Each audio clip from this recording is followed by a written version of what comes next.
Hello, everybody, and welcome to Riding the Phoenix, Part 4, Session 4. I'm going to bring Carolyn up in just a moment, but I want to direct your attention to the help button on the top right. If you have any problems watching the stream at any time, click that help button, and then you'll see a button that says Enable Compatibility Mode, and you can click that, and it will hopefully solve any problems you've got with the stream. If you're still having trouble, then click the green button on the bottom, and that will open an alternate stream that you can watch on YouTube. So without further ado, I'll bring Carolyn up right now and enjoy the conversation. Hi, everybody. Welcome to session 4, and thank you. Thank you for joining me for this Phoenix class. So before we jump into continuation of self-esteem, which tonight is, this is on self-esteem and your intuition. And I have to continue with the archetypes of the saboteur and the prostitute. As I was putting together my notes for this class, I thought I need to talk about the inner self as an archetype in and of itself, and the significance, yet again, of how I want you to consider the importance of your inner self and how extraordinary it is that we have this hybrid force inside of ourselves that has evolved in our era.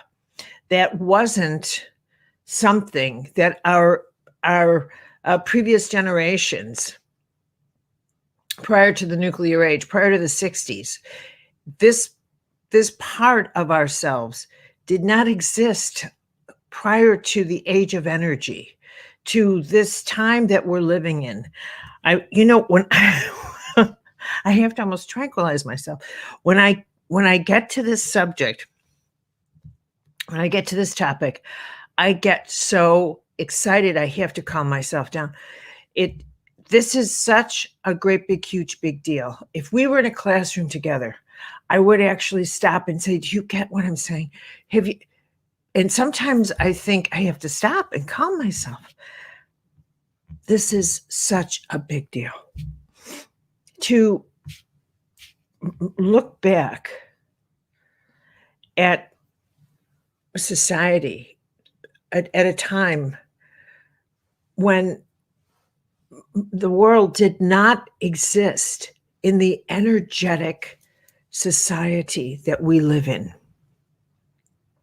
My parents grew up in many of your parents or your grandparents grew up in a time without any of this technology, without any of this idea that when you get up in the morning, you plug yourself into an energetic world that you cannot see, that has become more real to you than this physical world. This physical world is now your secondary domain.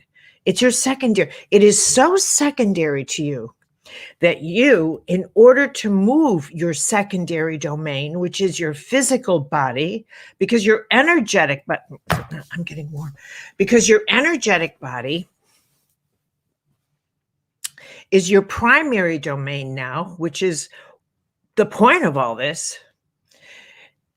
In order for you to make contact with your physical domain, you have to schedule time now. You have to schedule walking time. You have to schedule gym time. You have to schedule time in your physical form to make contact with your physical form, to pick it up and take it outside, to walk it, to exercise it, and you have to almost coach it, like, come on, I'll get you an outfit specially for walking. And so get enthusiastic about it. I'll take you out for a low-fat soy cafe mocha, whatever, if you'll just walk, because we are becoming so disconnected from physical and so interconnected with the energetic. This inner self emerged in this domain. And I need to emphasize with you that your inner self is this hybrid ego that has evolved instinctively, and it is intuitively wired to help you discover the nature of your energetic anatomy system, the nature of your energetic, the nature of your energy system, and how you work energetically, and how to work with your energy, and how to eventually recognize that energy is grace.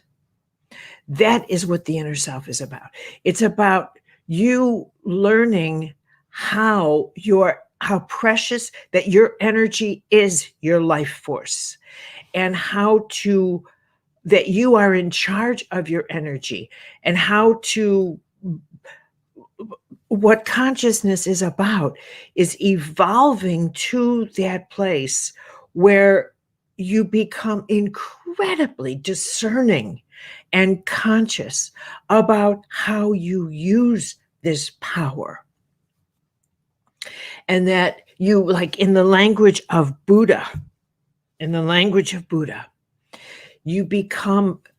we become so conscious of what is an illusion, and we develop the inner power not to fall prey to illusions, not to distribute our power, to lose our power because of the illusion of a fear, or because we feel threatened, or because we cannot figure out how to take care of ourselves, that we forget, that we don't know how to turn inward to our own guidance and prayer system to request help, to request, don't let me misuse my power. I don't want to be disempowered. I don't want to cave to these illusions. Get me some grace. The way that the options that we have available in terms of grace and power, this is what consciousness is about. Learning these higher options that are available when we get through this, as we work through the lower level of the love of power, the authority the external world has over us, because it feels so real, because it looks so real, because of our physical appetites for it, even though there's nothing in that world that is what we call real in the sense of its capacity to have the creative authority that the energetic or sacred world does. So this world, this energetic world, this sacred world, this is where we're dealing with the life force itself. And one of the truths that I've come to realize, again, in my history as a medical intuitive, was where I was most useful. And that's that what I learned, and this is a truth that now I'm going to apply to absolutely everything. And that's that by the time a person, my dear friend Norm Shealy, who called me in all the time to do readings on his patients, he did not need me to identify an illness that a person already had. That by the time a person already manifested a cancer or leukemia, whatever, by that time you'd lost so much power that the illness was already in the physical world. The acts of creation had already happened. Where I was most useful was in identifying what was in the process of being created. This is so important because I'm talking about principles and laws of creation now that are applied to everything, but I learned them as a medical intuitive. And that's that I would, the first time I did this, I saw Norm had a patient, and he could not find what was wrong with him. And as is often the case with illness, when we start losing power, when we start becoming ill, we start, a lot of illness causes us to feel the same way. Whether we will eventually get cancer or eventually get some kind of blood disorder, or eventually get this, in the initial stages of weakening, the symptomology is very much the same. I don't feel good. I feel weak. I have malaise. I have this. I have that. These energetic symptoms of losing power are all the same until the illness begins to take a particular shape in the body, until it begins to actually incubate and locate itself in the place where you are most vulnerable. But oftentimes people will go to the doctor at that stage of the energetic weakening, and it's hard to identify an illness at that stage because it hasn't yet come into the physical form. They're just, I just feel this way and I feel that way. And they'll take a blood test, a urinalysis, and do it, but nothing yet is quite showing up because it hasn't worked its way into the biophysical chemistry. So that was the case with this one, the first time this happened with this patient. And so Norm called me up and said, something's wrong and I can't find it. I just can't find it. And I said, he's got pancreatic cancer. And at the time, I did not realize that I was seeing it coming in, that it had not yet become pancreatic cancer. And Norm said, I tested him for that. And I said, because that's all I see. And that's what I see. And then this man, 2 weeks later, had full-blown pancreatic cancer. It had gone from nothing to everything. Now,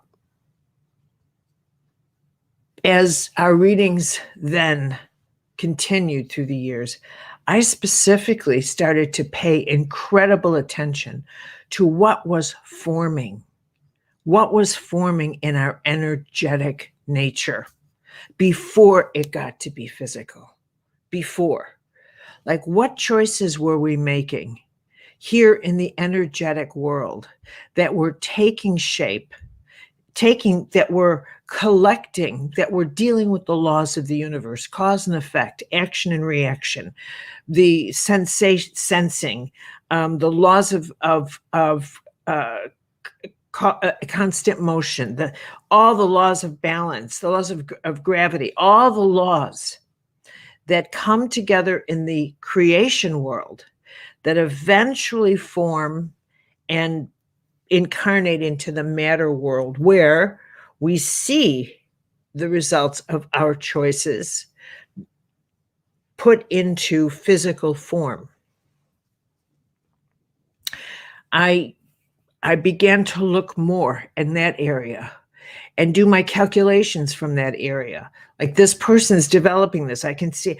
I began to try and discern what choices this person was making, what attitudes, what I was trying to get into the higher level of creation, the active level of that realm, so that if the person made different choices, could they intersect and not then develop these illnesses that seem to be. There was a possibility, and then the probability, and then definitely. And if you could get a patient at the possibility before probability, if you could get them to shift the quality of choices, to shift and get more life force in than draining, then the likelihood that they could get back to health. Well, time and time again, Norm and I saw that happen. And so this became, for me, a life principle that if a person could engage the life force, more choices more at the level that had to do with life force than life draining, that the consequence of what they created would be life enhancing and not life diminishing. It really was mathematics like that. And I have to hit a pause button here. I always have to hit these pause buttons because let me also add that the universe, the divine, if you will, is not a logical, orderly place. So as much as I am beginning to sound formulaic, like you just do this and this happens, you just do this and this happens, I always have to catch myself, always, because there's truly no such thing as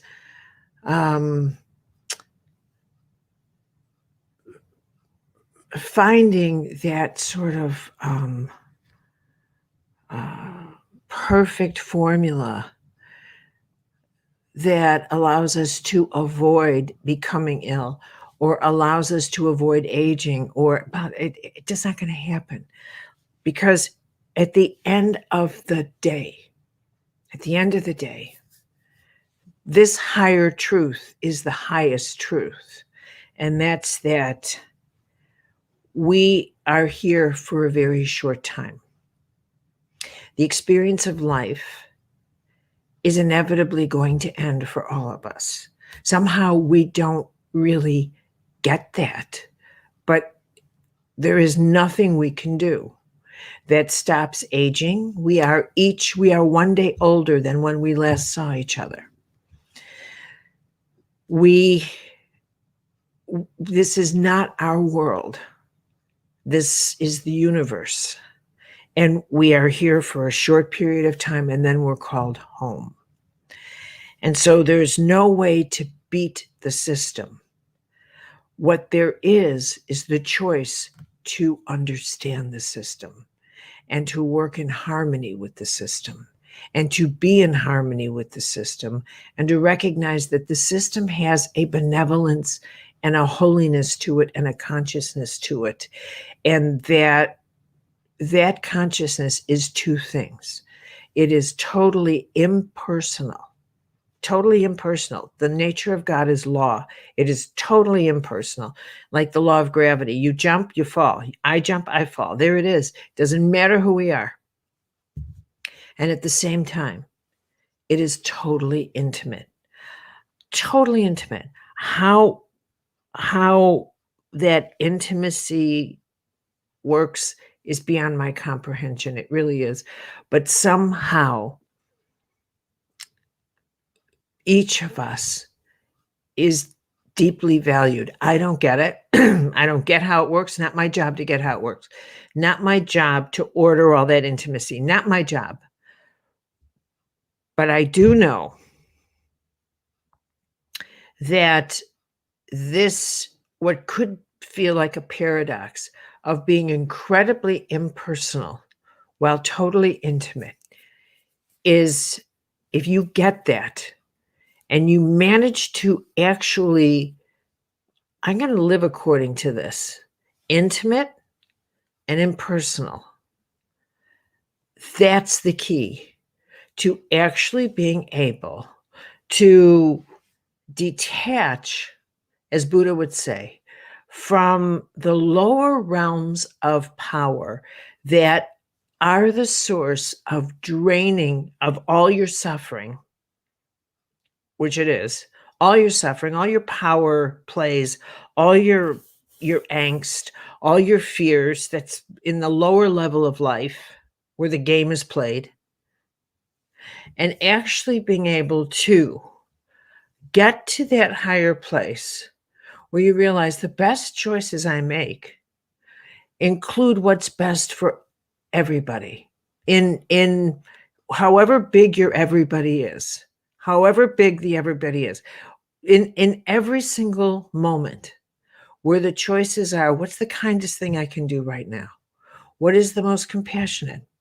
Sometimes it's the decision to, I think I'll just say nothing here, because if I can't contribute anything good, it's better for me to say nothing. But however it is, you decide, that's it. I'm going to play by the bigger rules here, because this life is about what I can maximize the channel of life. Getting to that place requires that our inner self develop a kind of a self-esteem that's bigger than that old-fashioned ego that is so familiar to Freud, for example. We need an inner self that is able to get that we have evolved to where we are truly all connected on an internet, that in fact the laws of energy are revealing themselves excuse me, are revealing themselves to us. And that if it's kind of like when we are old enough to recognize how the laws work, we're old enough to be held accountable to those laws. In that same way, as we are now living at that level of energy, whether we're energy with our computers or energy with our psyche, we have to live according to that. And what the inner self is about is discovering how energy, our energetic anatomy system works, and all that we are attached to energetically, including our archetypal patterns, and how that influence works. And what that does is that connection to the energetic realm should influence how we make our choices, because it expands the playing field to a cosmic level, that understanding the influence of an archetypal pattern in you gives you a very different awareness of what influences you, other than the person sitting opposite you, other than what you had for breakfast. You realize, wait a minute here, I have this archetypal pattern, and this pattern has nothing to do with this person in front of me. Nothing whatsoever. This is where that idea of detachment and impersonal comes in, where you realize this has nothing whatsoever to do with this person. This is all about me, and I will find myself in situations like this again and again because of the pattern I have. And so warriors will find themselves on battlefields no matter what, because they have that archetype. They have that archetype. And their self-esteem is woven into that archetype. And so they, until they recognize, they will seek out battles. They will fight someone else's battle. Life will look like a battlefield to a man with a warrior or a woman with a warrior archetype. And they will pick fights to have a fight because they're a warrior. And until, and they'll take everything personal in order to fight. And they'll be aggressive at work. They'll turn work into a battlefield because they need a battlefield until they realize, what am I doing? It must be me. It must be me. Maybe it's me. Maybe it has nothing to do. They'll bring out the worst in everybody, where everybody has to psychically weaponize themselves around them because they're defending themselves. Because it's like having a samurai in the midst, until that person, himself or herself, stands back and says, why do I want my life to be a battlefield? I need to take that on myself. I need to become the warrior who puts down the weapon and makes peace instead of war. And that would be my greatest task. And from that point on, the choice of the higher warrior as a peacemaker begins. And then the power of love starts coming through instead of the love of power. How many people I can destroy with myself. It's how many people I can protect. Do you see the difference? It's ourselves we have to take charge of. Ourselves. So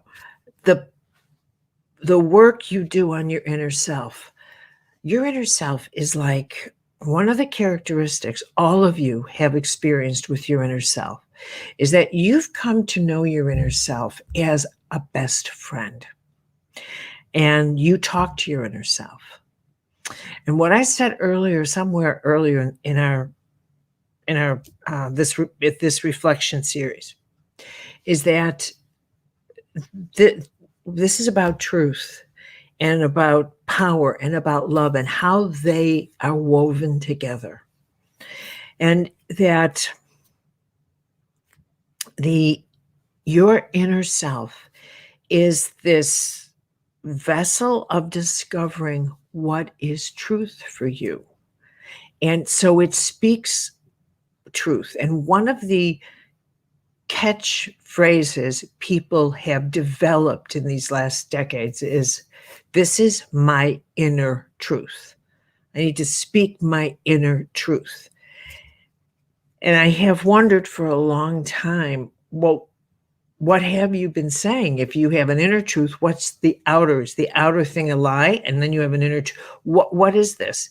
And this inner self is this perceptual vessel you have that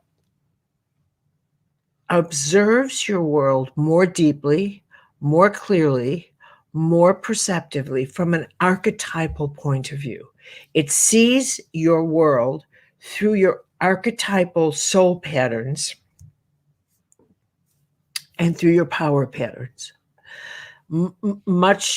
And so it speaks to you through your deeply intuitive self. And so and what's going on is this constant flow of trying to weave you into a congruent human being, where your head and your heart and your lower chakras, your gut, your personal identity, your lower ego, your earth identity, your values are all finally aligned into one congruent system of life, into one full system of life. This constant weave of congruence is part of what the inner self is doing. It's like an energetic chiropractic adjustment, always going like this. And so the ordinary part of you that talks to people like this and will be sitting there saying, aha, yeah, no, that's fine, that's fine, that's fine. It's the inner self says, no, it's not.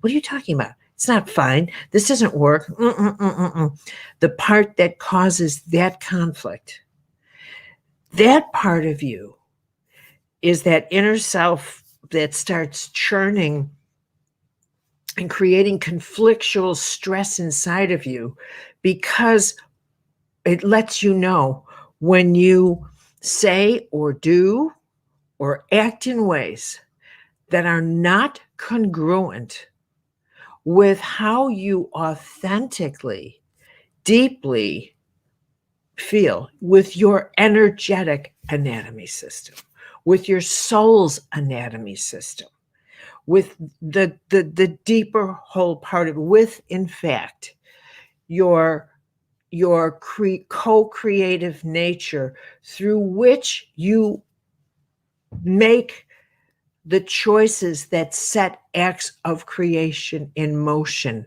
Follow me, because it is the more congruent you are,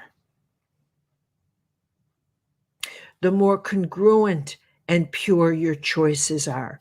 They are coming directly through you. And the more you are open to guidance, like this is exactly what I should be doing.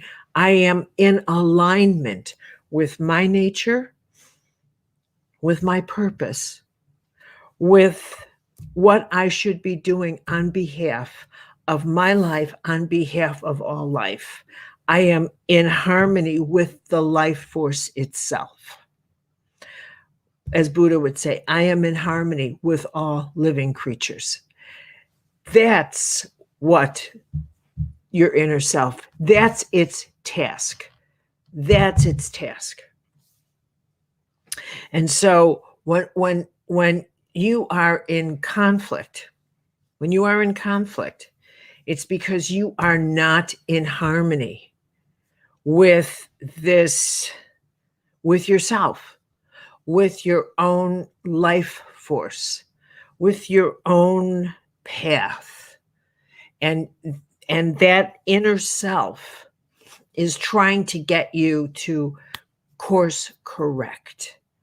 And it's been my experience again and again and again that when someone cannot course correct, or the reason they're not in harmony, you look for the reason in the lower world, in the world of physical matter, in the world where the love of power, the physical structure, the hold that this physical world has on a person is so strong, that it keeps the conflicts that they choose to reside in conflict. You choose to reside in conflict rather than pursue residence in harmony. And if I had to state what the purpose of life is, it really is the choice to get over to harmony over conflict. What Buddha would say, let go of illusion and get to that clarity. And a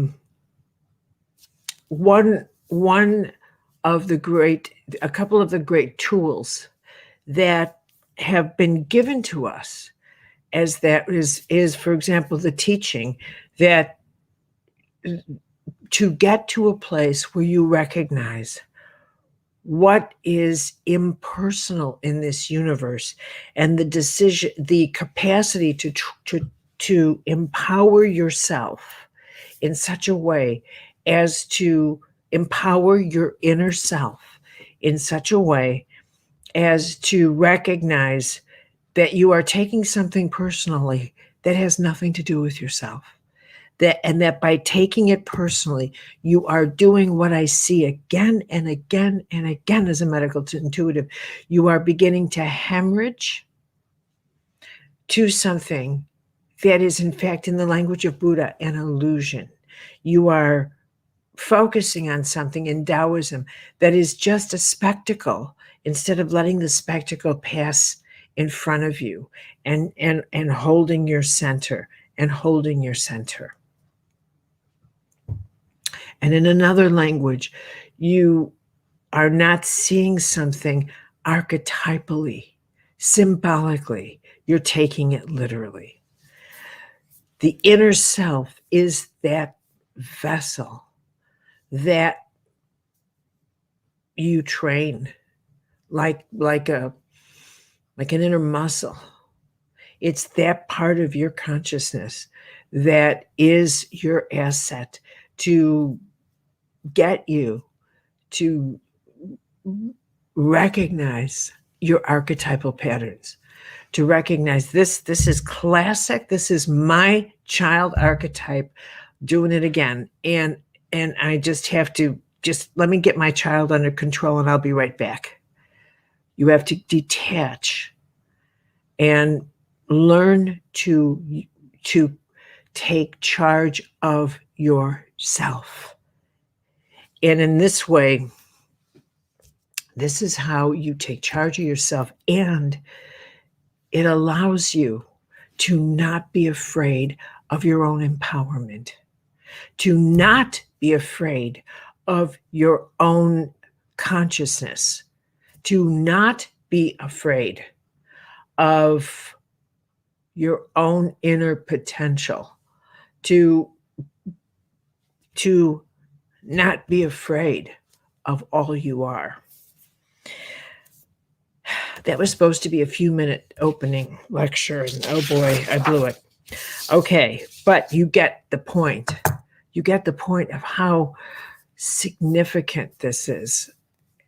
I hope I've communicated that. Now,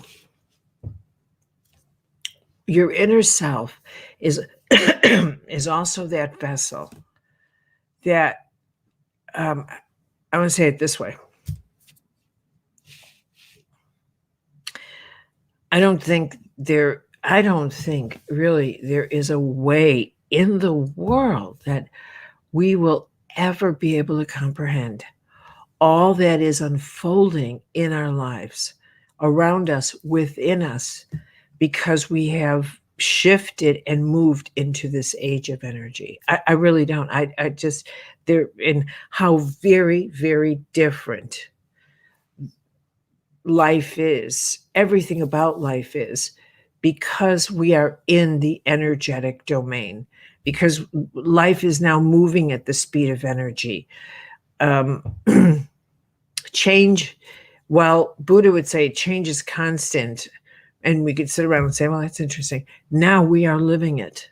Now we're living it. Now we're seeing the impact of one email sent to the global village, of one rumor, of one thought, of one this.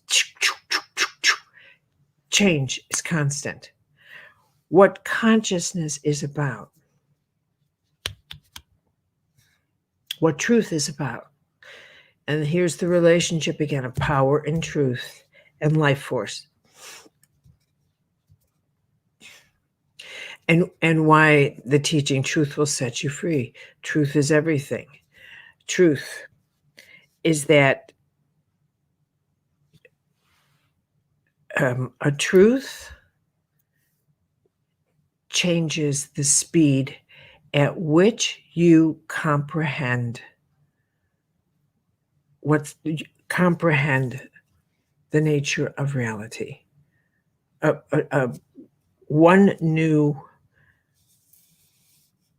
aha changes how you comprehend the whole of reality. It just like that. I mean, you think about something as Isaac Newton sitting under a tree and an apple falls. It wasn't an apple. All of a sudden he gets that there's laws even governing that. And it's the law of gravity. But it wasn't just a law. All of a sudden, it was law, period, everywhere. Everything suddenly was a matter of law for him. It wasn't just a law and an apple. It was law. The universe became a system of laws. And he got it. It was not random. Nothing from that point on was random. Everything became organized, and so too the nature of the universe. Nothing from that point was random. And nothing is. So everything, cause and effect, action and reaction. There is a source of everything. Everything has a source. Nothing just starts moving on its own. Da, da, da, da, da, da. Laws. So it wasn't just an apple falling from the tree. It was the realization of this is law and order. There's no such thing as random. Boom. And then the whole universe reshapes itself.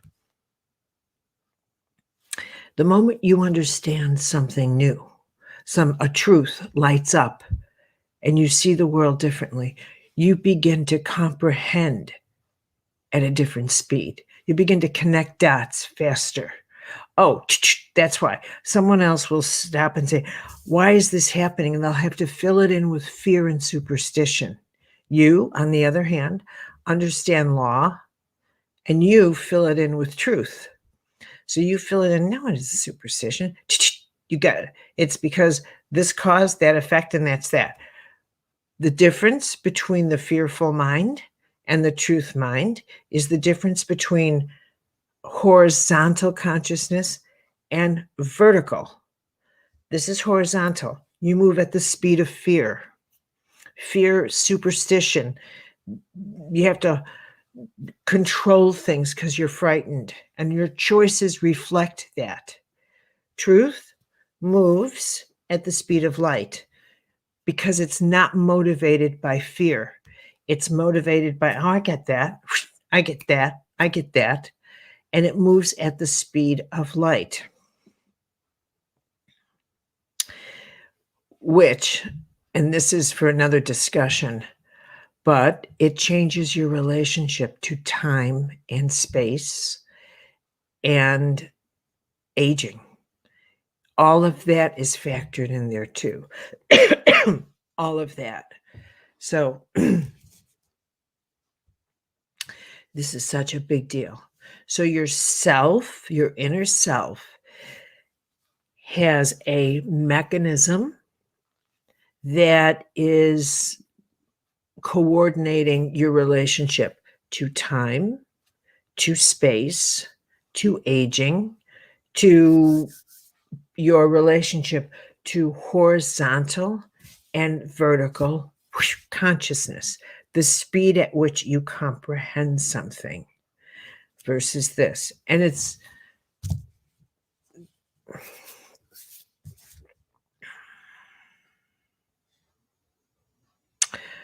yeah, okay. So it's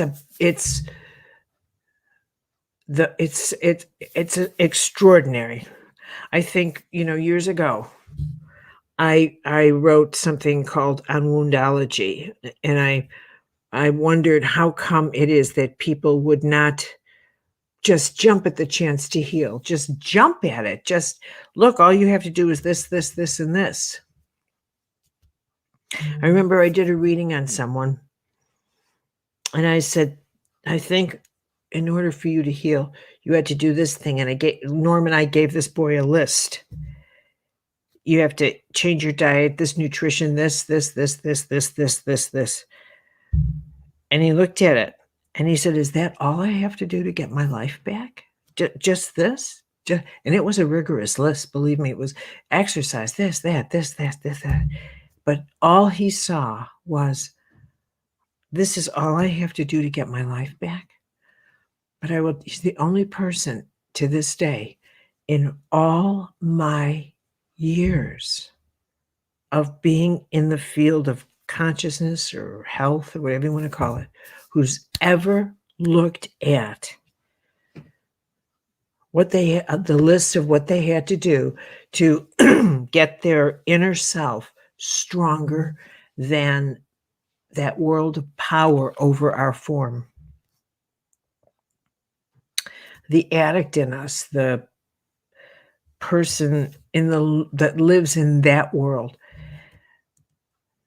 all he said was, that's all it is. Leave that world and all of that. That's it. That's it. That's all.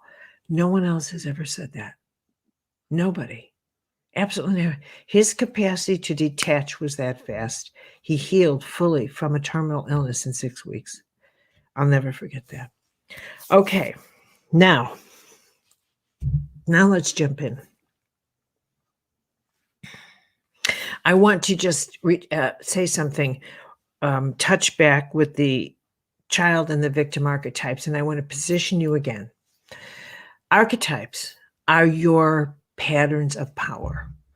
Patterns of power. I just want to make sure we're all on the same page here.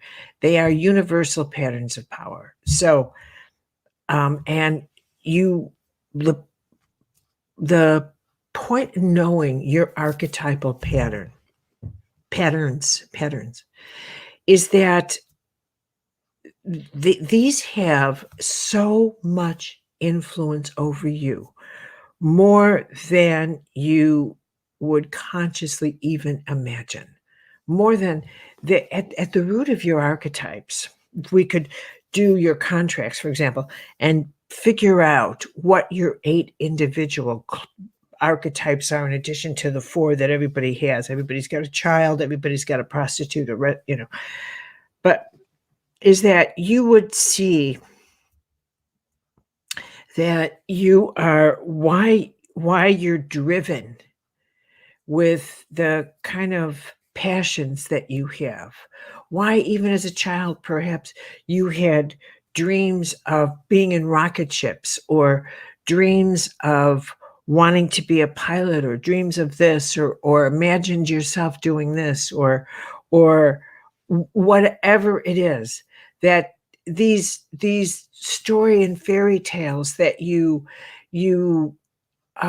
were drawn to as a child, that the characters were so much like the characters in your archetypal myths, that people who, were princesses or knights, they were drawn to those stories as children. Because we are connected to the archetypal patterns energetically. And our inner self, I know that part of this energetic age is that data that was known by Plato. He was the first one who said the gods are archetypes. And of course, Jung, identifying the collective unconscious. I think that as we shifted into this age, this energetic age, that the role of these archetypal patterns are emerging ever more, like revealing themselves with more clarity as the forces of our unconscious that they are, and how they tie us to each other, and what that means. And through that, we can identify that I am, for example, I'm attracted to this person. We have an archetypal contract. We have a bond. There's something going on here, and we are obviously good friends as we got to know each other, but it's just archetypal. There's patterns that just are so harmonious together. And so you could call it a soulmate. You could say we go back all the way to that, but there it is. It's just that archetypal pattern, just like. And this is what's so important, that you start recognizing the behavior of this archetypal pattern in me tends to do this around that. And I have to be aware of that, because I can, quote, lose my power And when I start to hemorrhage my power, then go into in the lower levels, then I'll get into power conflicts. And that's when you start to perceive the world personally, and it becomes an angry place for you, and you lose your perspective. Now, the child archetype. Remember that children are vulnerable. They're littles. They're littles. And children do have absolutely no awareness whatsoever of the size of this universe or the size of the world. All they know is you are their giant. You're the two giants. Parents are the two giants that are supposed to take care of them. And there's all these other giants in the world. But so far as the child is concerned, it's all about them because they need so much. Children are vulnerable little creatures that have to be looked after, and they need so much 24/7 because they are helpless and they must be cared for all the time. It is exactly that characteristic of the child that makes the child in us most vulnerable as we get older. That the need to be cared for 24/7, and the feeling that I am the center of the universe, that I'm the one that has to matter, that my needs need to be met all the time because I am so vulnerable. And so the fear of growing up and becoming able to care for oneself, well, then nobody will be there. Well, then nobody will be there.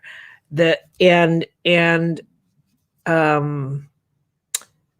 giving up the wounds from that time, because how do I keep power over people if I give up the wounds from that time? So these are the power challenges of the child. And the other is that when the child in people is particularly vulnerable, I'll show you how you have to kind of watch for your child. It will seek to be adopted.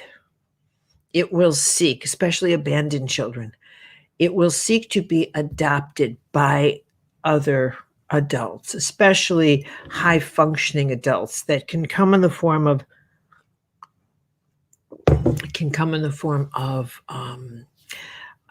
bosses at work, or people at work who are just working friends, just other employees, or they have no idea that your child archetype has been activated.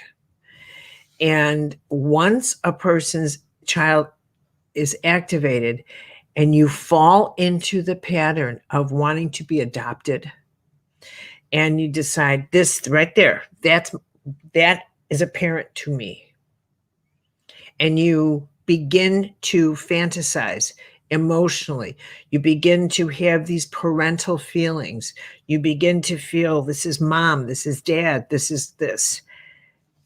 That transition is where this archetypal force can become stronger than your rational mind. And this is where the complex takes off and things get really rocky in the physical world. And oh, have I been the target of that. Whoa. So I'm just telling you, one of the challenges, and it is a challenge, as you develop your inner self, is to recognize the health of your inner child and what it needs and what to do and to take on the inner child. And I tell you, it does not necessarily want to be healed. So, okay. I'm going to tell you the power challenges with your victim and your inner self. And remember, the whole point is you want to have a sense of self where yourself does not harm yourself. This is the point.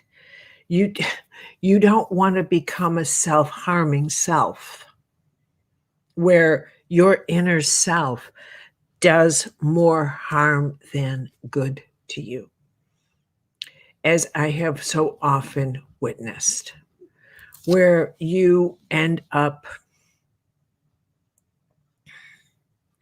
making choices that are so personally harmful.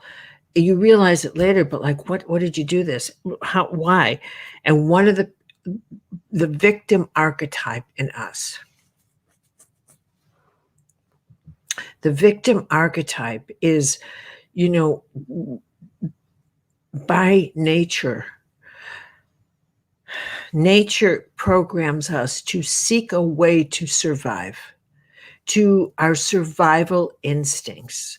Our survival instincts are just programmed by nature, and they're in our gut intuitive nature. They're just, what should I do? How to adapt, how to do this, how to do that.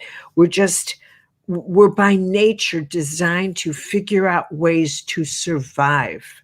That I look at those TV programs. I don't watch them, but I marvel at how many of the programs are called survival and survival outside and survive, and these bizarre extremes that people push themselves to, because it's like they're pushing this instinct to its extreme, like almost as if they're trying to wake it up again in the collective, because it's almost been like anesthetized from over nurturing and over coddling. But this survival instinct has always been a part of human nature. And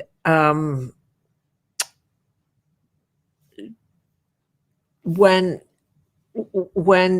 the role of we all have to find a way to trust ourselves that no matter what happens, we will be okay. That no matter what happens, we'll figure out a way to get through this or get through that. That we can survive something. And even if we are victimized by something, we will get through that as well. I mean, that is the point, that this archetype, that the experience of being victimized is something we will survive. The shadow side of this archetype is that we can start telling ourselves that nobody's been as victimized as we have. Nobody, absolutely nobody. Nobody has suffered as bad as we have. Nobody. And that when a person caves to the victim, to being victimized, what that does at a different level is that it turns off your intuitive system. It jams, not turns off. It jams your intuitive system, and it's deliberate. That's the crisis. It's deliberate. It's like you don't want to hear that guidance that's telling you that you're not supposed to talk to yourself that way. See, our intuitive system is so beautifully wired, and we are so we are in constant flow of guidance. And if you've ever, when you talk to yourself in a negative way, when you say something like, what a horrible life, I hate my life. If you ever said that to if you ever get up and just say, what an ugly day, what a horrible day, blah, blah, blah, blah, but you really talk to yourself like this, if you were still, if you really were still and could, if I was there like a spiritual director, and I would say, you Take a deep breath, sit still. And I would have to calm you down, because when you talk to yourself like that, you create a hysteria in yourself. You actually are generating a low-grade hysteria, and you are trying to distract yourself because you don't want to hear your intuitive system that is telling you to stop that. Stop it. Stop it. Because you have invested a lot in victimizing yourself. You have invested a lot in it, and you invest in victimizing yourself. And part of why people do this, so I'm either talking about you, I could be talking about someone you know, I could be talking about why do people do this? It's because it gives them, and this is archetypal. You have to understand it's not personal. I have to hit a pause button here. You really have to understand. The reason you can be so good at knowing what people are going to do is when you spot their archetype, you know exactly what they're going to do. I almost know the language someone's going to use because I speak archetype fluently. This is how people do what do they call that? Profile serial killers, profile this. They even have a vocabulary per archetype.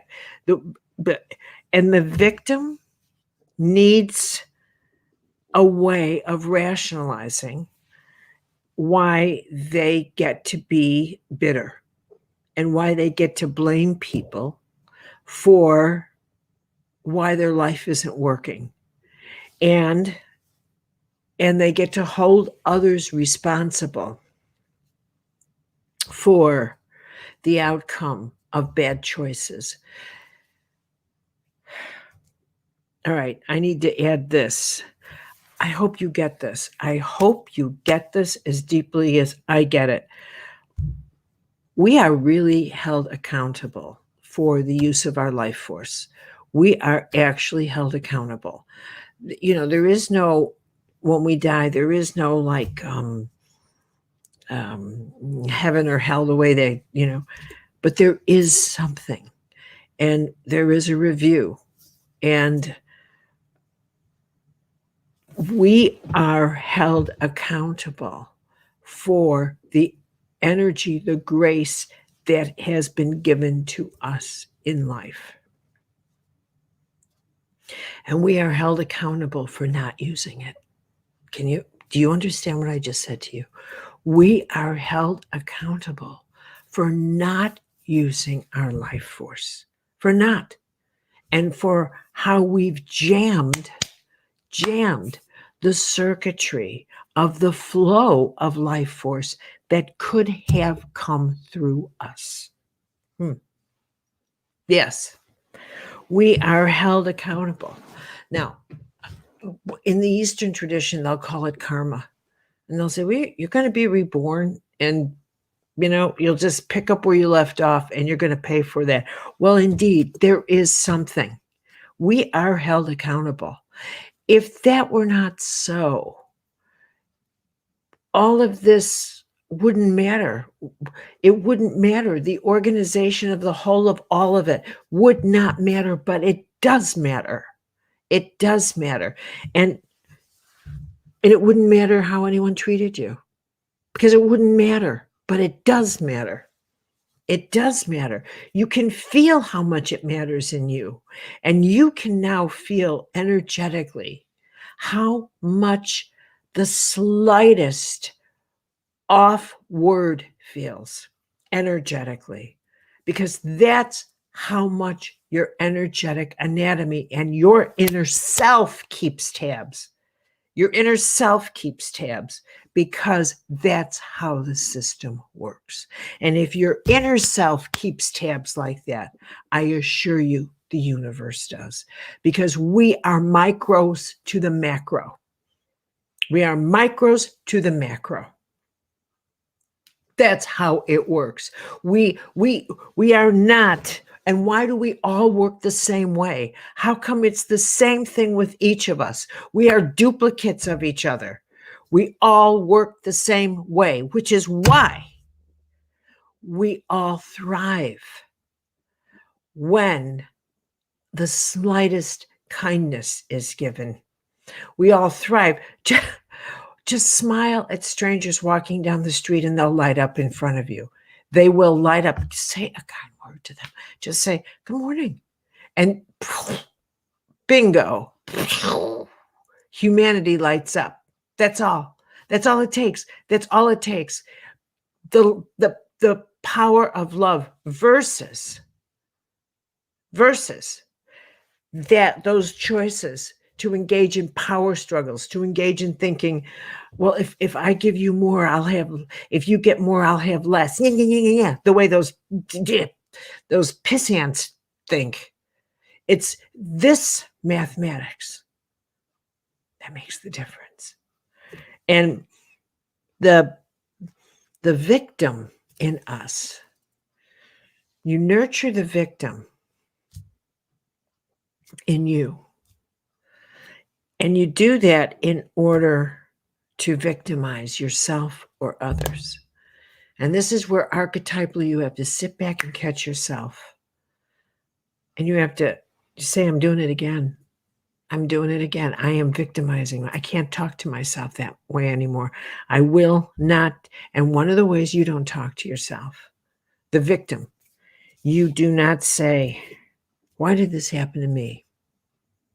Why did this happen to me? You don't ask that question anymore. You don't, that's a victim's question. It happened because it happened. Things happen. They happen to all of us. There's your answer. There's your answer. So you can apply that answer to anything you want. I've just given you an answer. And you don't get any more to blame. Blame, take the word blame out of your vocabulary. You cannot use it again. You cannot say, I blame that person. You can't victimize. The victim archetype is also a victimizer. And one of the roles in you is recognizing if you blame, that's the victim in you. And its intent is to disempower another person.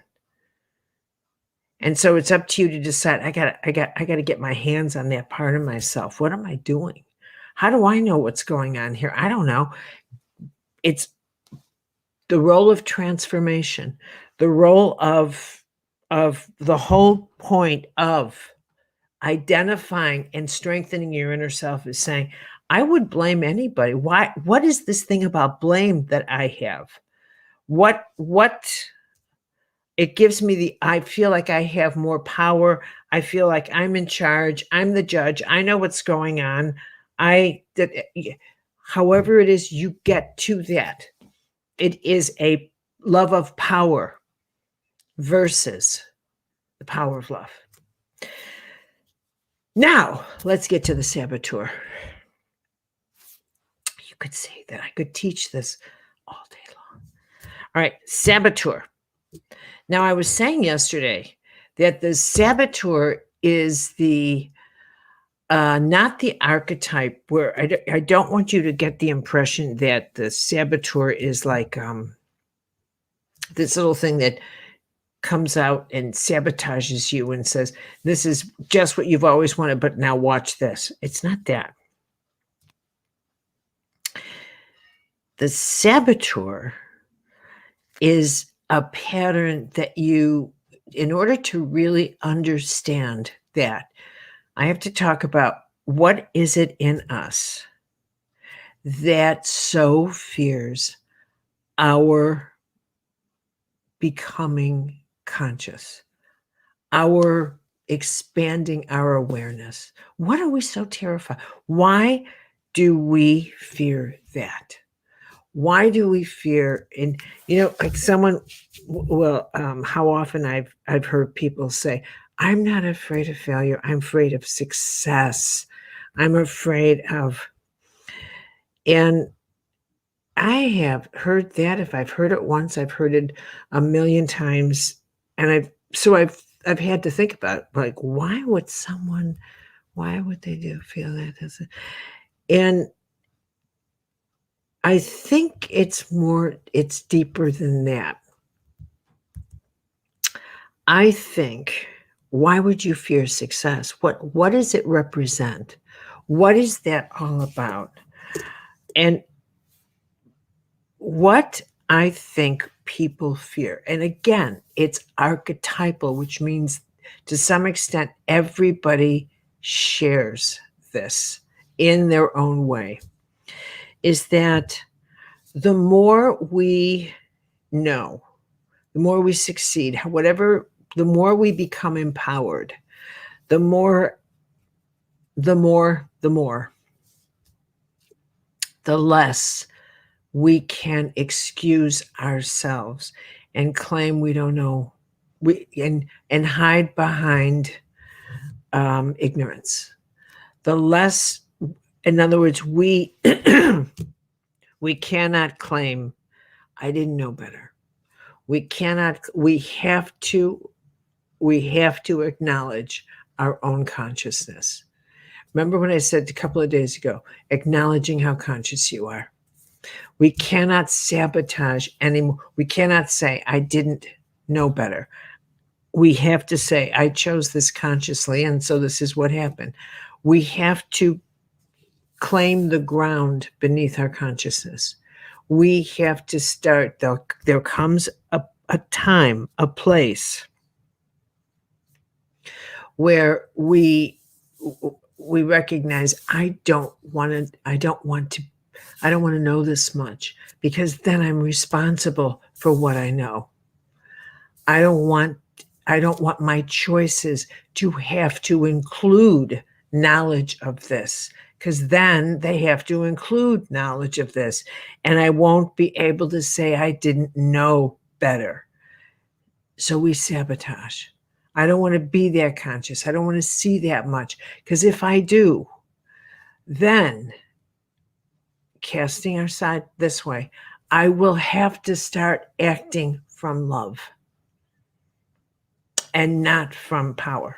I can't excuse myself anymore. I can't say, well, I didn't know any better, because I do. Because I do. I do know better.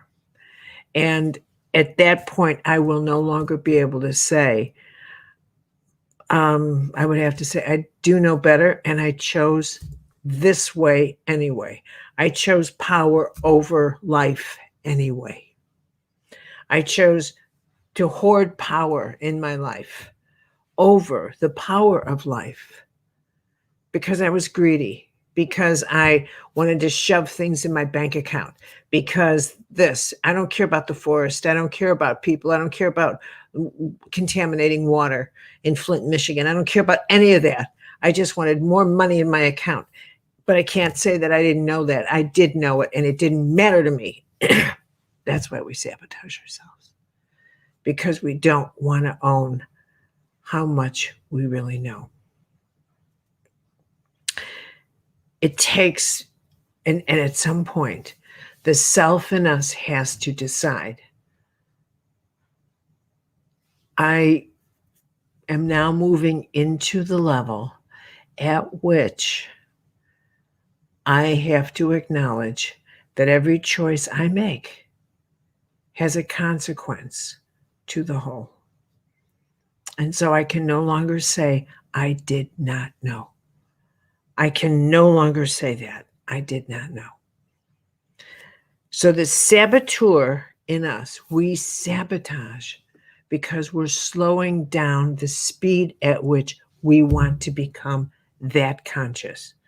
Conscious of the power of love over the power of greed, over the power of power plays, over excusing our own behavior, over the power of our anger, over our need, to pass on our own suffering to others, to come home from work and say, I've had a bad day, and so I get to yell at you. And I get to take it out on you because I've had a bad day. And how many times I've said to people, when they start telling me within a few minutes of meeting them about their childhood, and what they were doing was setting the parameters of how the relationship, how the discussion is, by bringing up what happened in their childhood, whether it's incest or da da da. And I'd say, stop. I don't want to hear it. I'm sure you've told 1,000 people, maybe 500, maybe 200, certainly your therapist, definitely your friends. You don't need to tell me this. I don't need to hear it. So I mean no disrespect, but this is not essential to my getting to know you. So what else do you have to say for yourself? And I cannot tell you how many times someone will just go like this, because I've just I have smacked their saboteur. I've just smacked their saboteur and caused them to step into a mature relationship. If you want to talk to me, talk to me. But don't start out presenting wounds and setting the ground sabotorially so that you do not accept responsibility for who you are. Okay. Dealing with your saboteur is actually dealing with you asking, how conscious do I want to be? How conscious do I want to be of the consequences of the choices I am making? So this is the archetype through which you start saying, how do my choices affect others? How do they affect others? How much do I want to impact the lives of others? How often do I use love and think, I turn it on and off, I pout? How many of you are pouters? Put your hands up. How many of you just go ice cold and just don't talk to someone? And you realize I am totally punishing people. How many of you feel like you have a right to pass on your pain to others? That's like what you get to do. Like you get to talk about your pain. You get to use it. You get to watch people go, wow. And so it's like a thing you do. And so you have no point in giving up your pain or your pain history, because, wow, I mean, what would you use if you didn't have that pain identity? So all of this, when you look at empowering yourself, you realize, who would I be if I didn't use these archetypes in a self-wounding way? Which brings us to the prostitute. This archetype has such a bad reputation. This archetype is really a major survival in the hardcore physical world. Food on the table, roof over the head. What will you do? And even during COVID, that has tragically harmed the lives of so many people, because so many jobs in the service industry and the airlines, etc., have been lost. And I have read 4 stories about, for example, women who've turned to the sex industry to supplement their income because they were stewardesses, they were this, they were that, literally turning to something on the internet, because that's this archetype in the actual physical form, but in its most obvious, this for that, in its most obvious. And it's not so obvious, and it's not so obvious, and it's more covert behavior. I have to tell you that the obvious prostitute, where that's it, I got to make some money, I'm going to turn on the screen and talk a certain way to this guy, turn it off, and I'm going to go watch TV. in a sense, that's like clean and that's it. And then death. It's the other archetypal forms of prostitution that are almost, that in many ways are more lethal psychically. And that's where, in order to survive, you sell your life force. You sell your life force. You put it under contract to another person in order to survive. Because you don't, and here we go with the intuition, because you don't trust yourself enough. You've indulged the child in you, you've indulged the victim, whatever. You don't trust yourself enough to survive. So you sell off chunks of your life force. You might sell your creativity to somebody. You might take a job, for example, that is, or keep a job that you know you don't, you hate it. You just hate it. And yet, rather than pursue something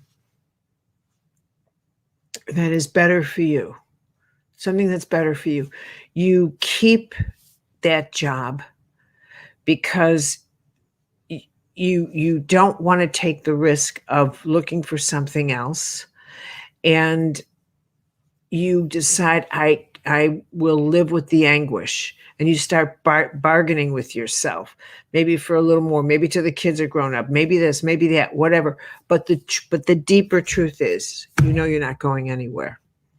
You're not going anywhere. You have decided, I'm selling my creativeness.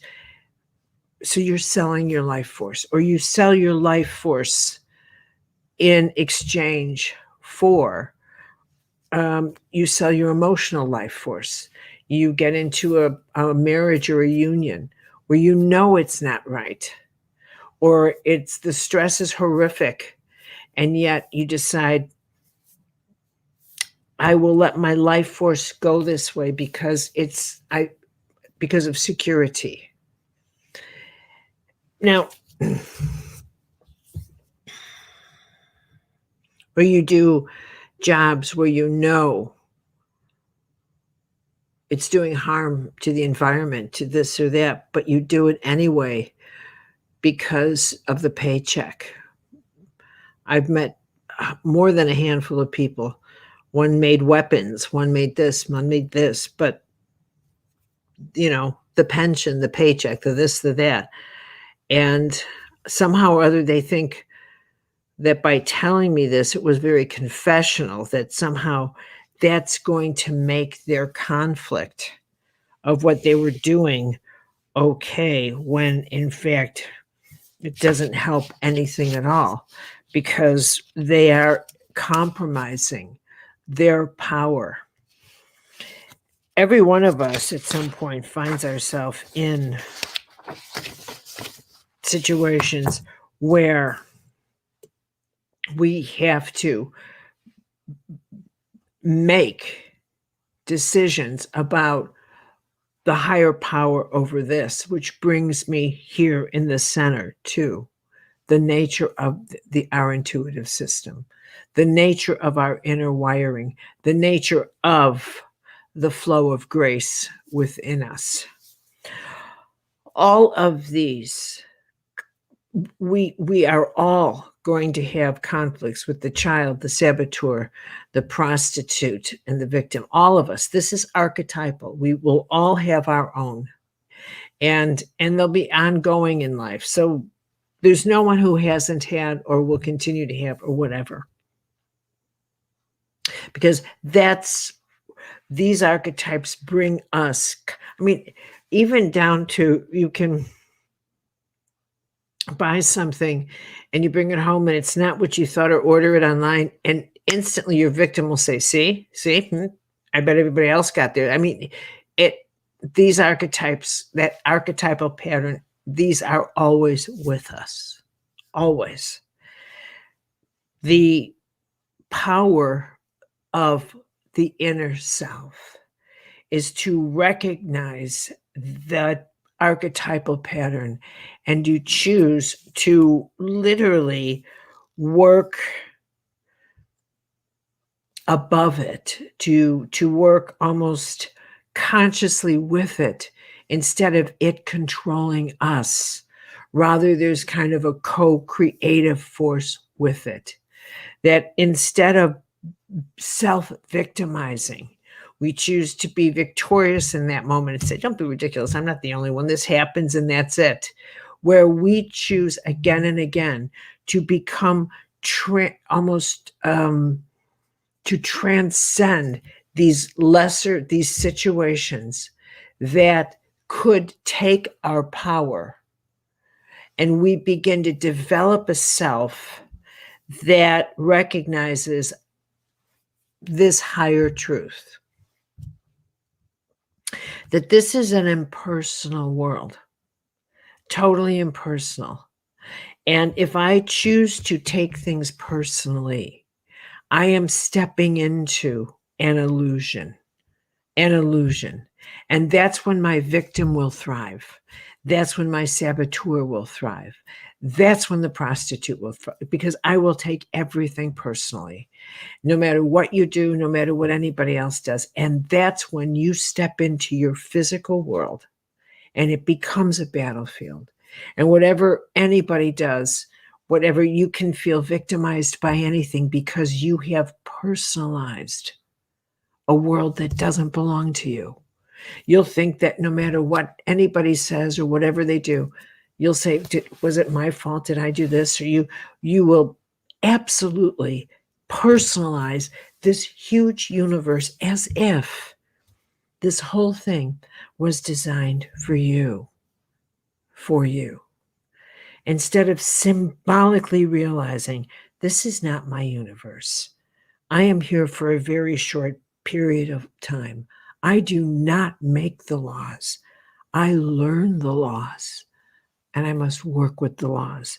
And I do not operate from the outside of nature. I am one with nature. That is how I must live in this universe. Oh God, I've just saw the time. I picked out a prayer that I hope compliments. I don't mean to end so abruptly. Okay. The way of the Tao. I have to admit, Lord, that I sometimes wish you were more consistent, at least by my definition. I wish you would decide that I could navigate calm waters or a stormy sea and stick to that decision rather than bringing me both in the same day. Then I could get the right gear on and not expect anything other than the sea upon which I'm sailing. Of course, I realize upon closer inspection what a foolish wish that is. After all, any captain sailing on calm seas for too long becomes careless, losing the fast, sharp, reactive survival instincts that made him an excellent captain in the first place. It is the storms that refine our instincts, not calm waters. We learn nothing napping in the sun, but likewise, no captain can navigate through a storm forever without dying of exhaustion. I understand more and more that this chaos to calm design of life is one of perfection. It is my challenge to become an astute navigator. I am learning that my mind can be on a calm sea while my heart remains in a storm, or sometimes the other way around. If heaven is anything, it is consistent. It is the Tao. We are the navigators of our lives. Our exhaustion with the way of heaven comes from our expectations and endless insecurities. As I've learned time and time again, we would like a certain wind, that celestial holy breeze, to take over for us so we can recognize the currents and the direction in our ETA. And perhaps most of all, we long to hear confirmation that heaven is controlling the flow of the wind, that our fear-driven imagination no longer needs to torment us with what might happen somewhere in the future. Yet in the stillness of my soul, I always end up hearing or feeling or sensing that guidance, that grace, that tells me all is in order. I cannot make up that sensation, and I will admit at times I wish I could. I've wanted to run away from that voice and its majestic authority so many times. But where is there to run from you? It is that voice, that holy inner presence I end up turning to even for help when I need to run away. And the truth is, I must learn to navigate every storm as best I can. I must trust the way of both divine chaos and divine calm, for you, Lord, are the entire ocean. Okay. See you soon for the next